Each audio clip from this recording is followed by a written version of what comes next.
In this specific video, you're going to learn how to split up a post into multiple pages for easier reading.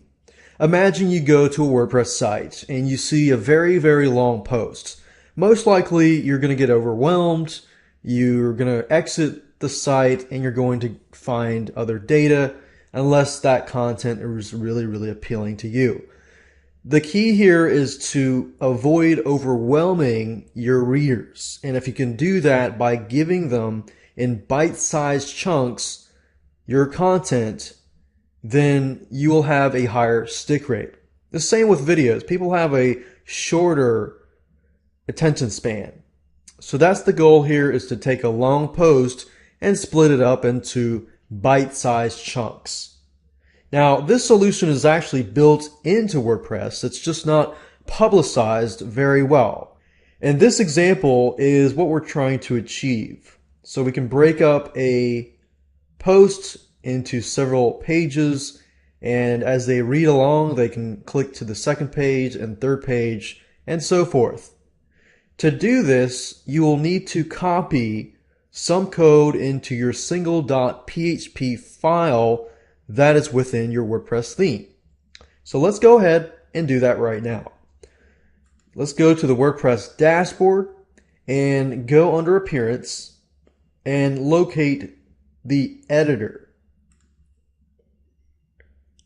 Now, in order to use the editor, you need to have your permissions set correctly so that you can update the file.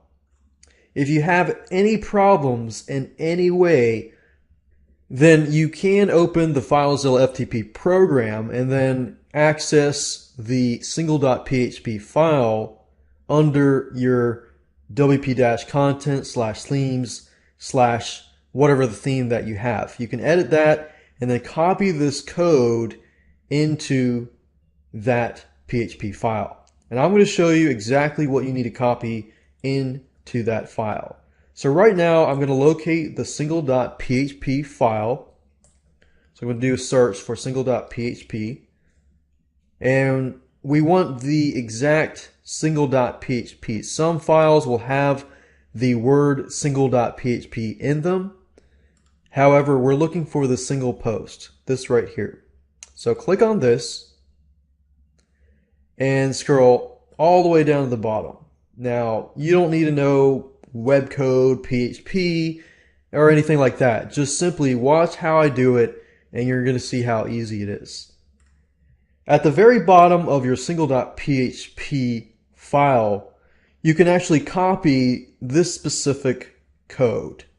And this is $sign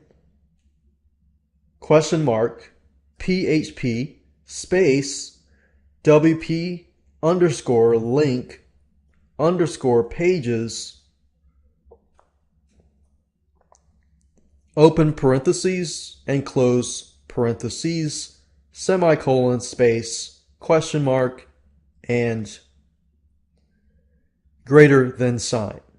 So simply copy exactly what I have posted here. Feel free to pause it at any time so that you can copy this code. So simply copy it at the very bottom so you don't have to mess with the actual code.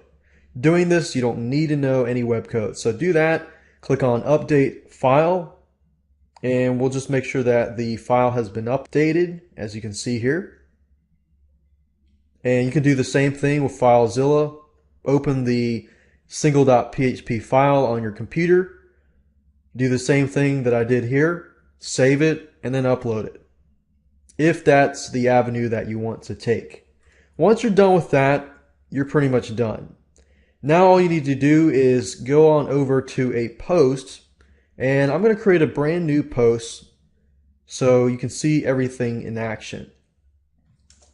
So I'm going to enter the new post title, and then I'm going to enter the text. Now, for the sake of an example, I'm just going to enter some text here. And there is a last piece of code that you're going to need to copy over. And in order for this to work, you have to go under the HTML section. So if we go to Visual and you try to copy this code, it's not going to work. You have to go under the HTML tab right here. So at this point, all you need to do is type in this exact code. That is less than sign, exclamation mark, dash dash, next page, dash dash, greater than sign. So what we're trying to do here is every time you want a break or a brand new page, you need to put this code. So you have text, and then after that text, you copy this code. And then you do the exact same thing where you want the brand new pages located. And of course, once you're done with that, you just need to update and publish that specific page. Then that's all you have to do. From this point, let's go take a look at the live posts so that you can see it all in action. So as you saw, I have 6 different pages, and if I click on the page number 2, you're going to see the following, and page number 3, and you see the following. So that's actually very easy to do now. Now that you have done this, in the future, when you're going to break up those one post into multiple pages, all you have to do is do the last step, which is to copy this code here in between the content where you want the breaks to happen. And that's it.